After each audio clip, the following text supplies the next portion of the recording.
Triple beam vision. Convoluted lately, my dream is gripping.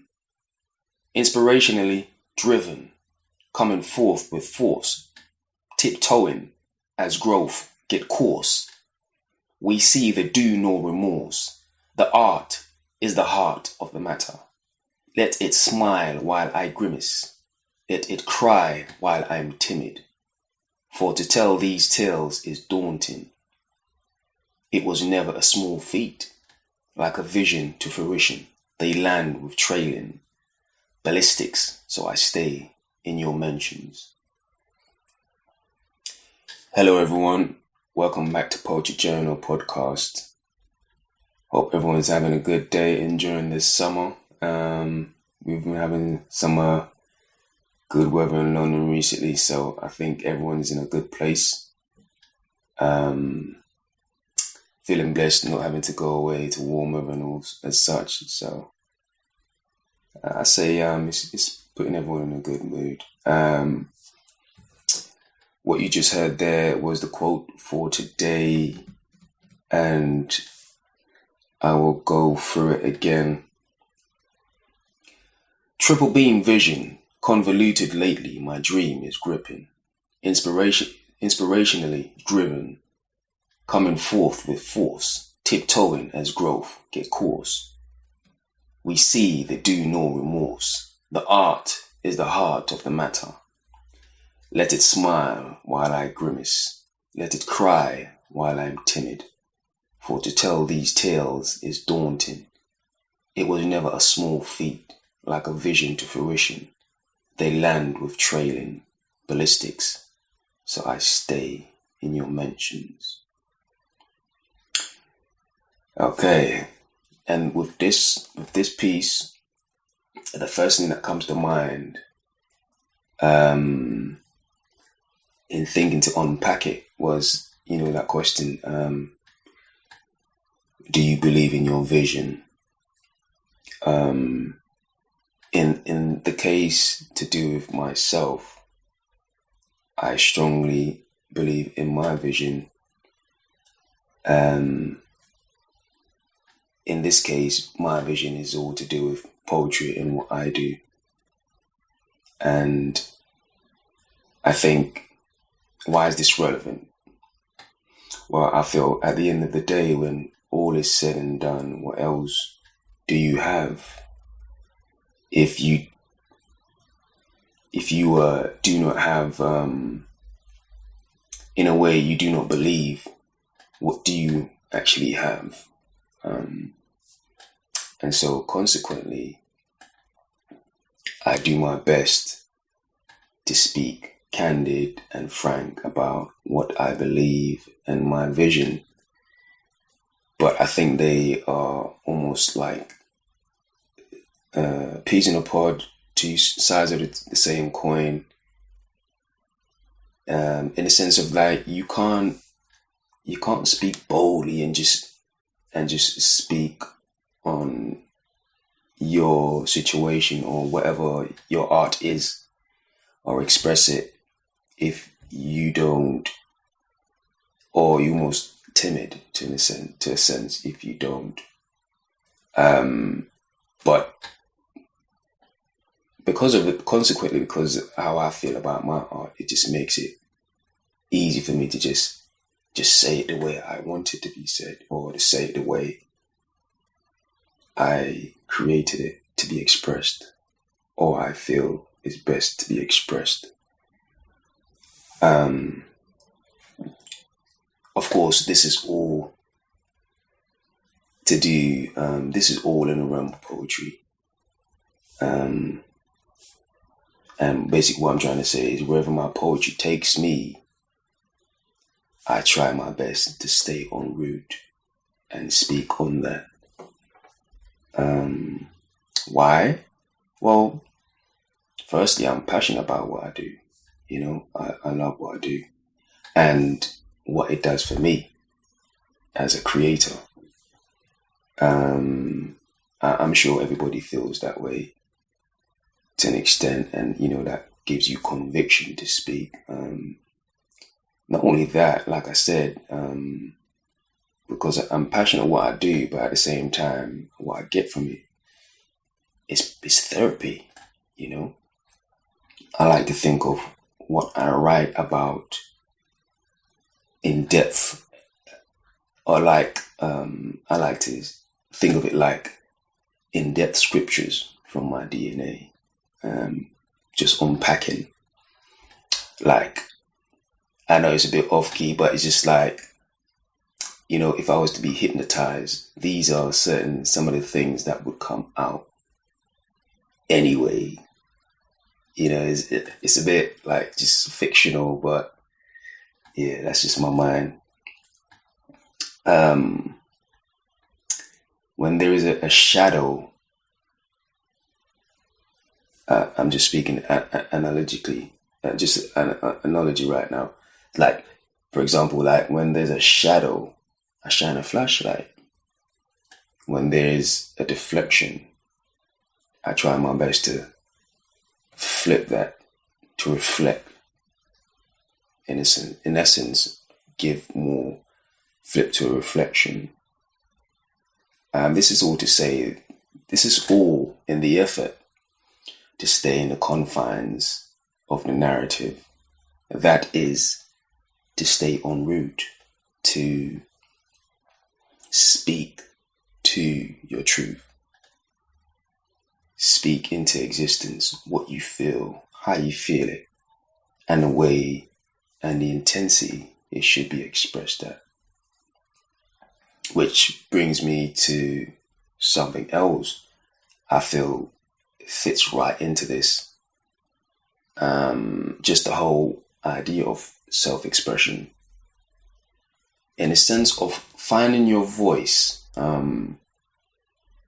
because I feel thereby it gives you an outlet. And, like I said, it allows you to speak your truth. I think in this day and age, it would be an understatement to say, speaking your truth, there's a power that lies within that premise. Being who you are and what you want to be. I think these are one of the hurdles to overcome. When you're, I don't know, some people find themselves at a younger age. Some find the average is, like young adult. When you're trying to figure out who you are, etc. But wherever that transition happens, that's usually one of the first hurdles to becoming a person that speaks your truth, like that gives that self-expression in its purest form. And so after that, I think the next stage is having it be an advantage in success, or like attaining a certain level of fulfillment, if you will. And I say all this to say, it may be daunting, it may be uncomfortable, but the significance of speaking your truth in the here and now is ever so important. So no matter how it feels, you've got to do it for yourself. And you've got to have the conviction, or maintain the conviction to keep going.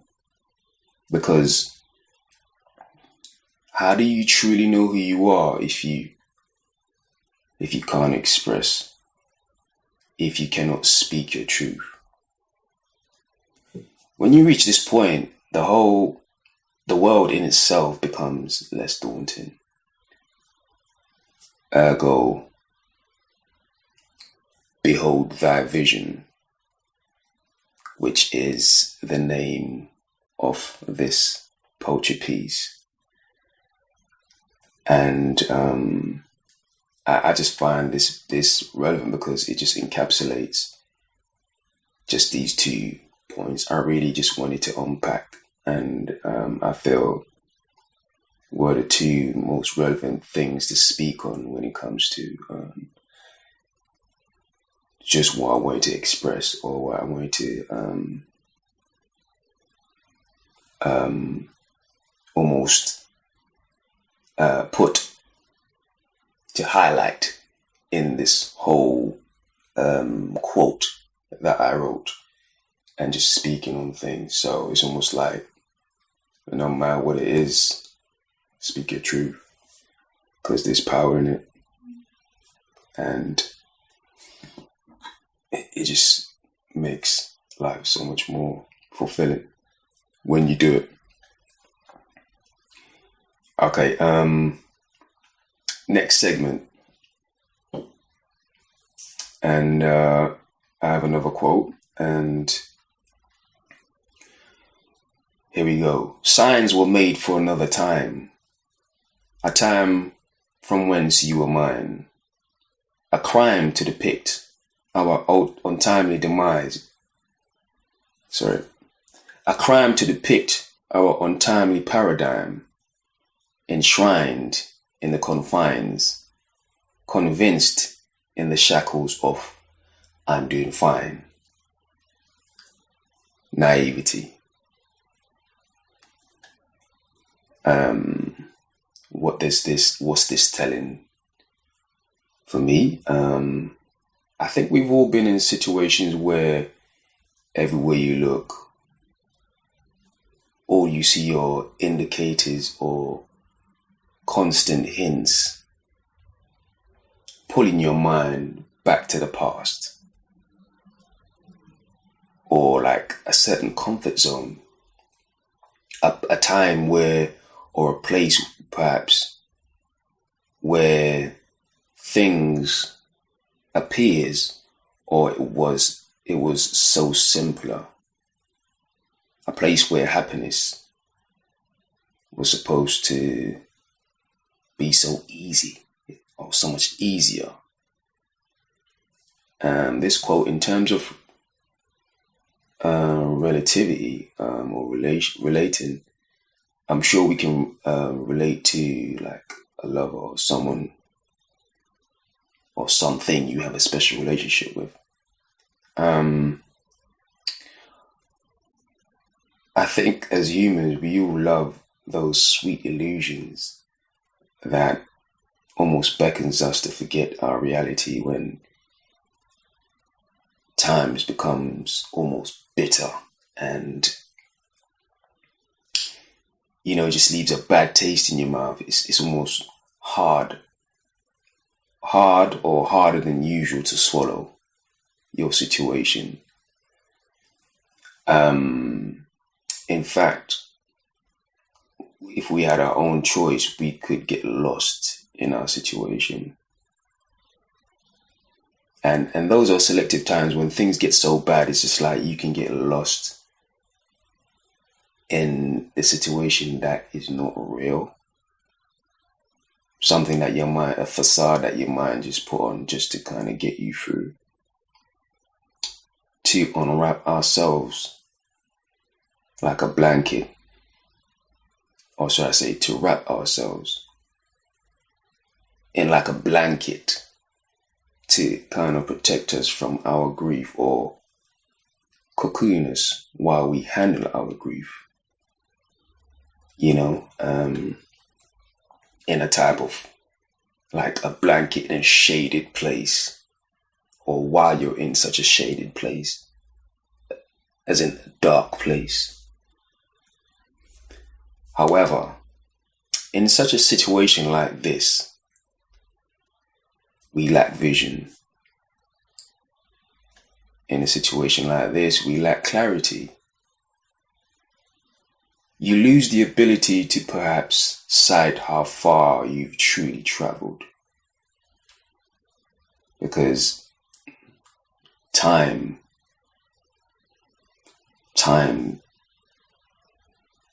waits for nobody, and time usually, time goes fast, and you don't realize how much time you're missing or how much time is going past. But the point is you lose a sense of time, and you lack the understanding to grasp or reevaluate your definition of happiness, or whatever your focus is or supposed to be. You lose a sense of evaluation or definition of what that is, or the idea to reevaluate that definition, because as time changes and we change, things as we see it and how we want it to be in its purest definition, according to us, will change with it. Because of course we all, like I said, have our own definition. So why? Sometimes it's good and sometimes it's bad,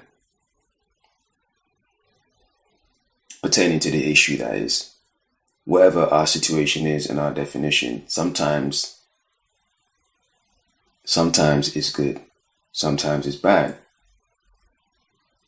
In the sense of, like, if it's good, you lack the context or precision and control to change it. Sorry, if it's bad, you lack the context. You lack precision and control to change it for the better. If it's good, then you lack the ability to appreciate the journey and the growth that took place. There is happiness in that too.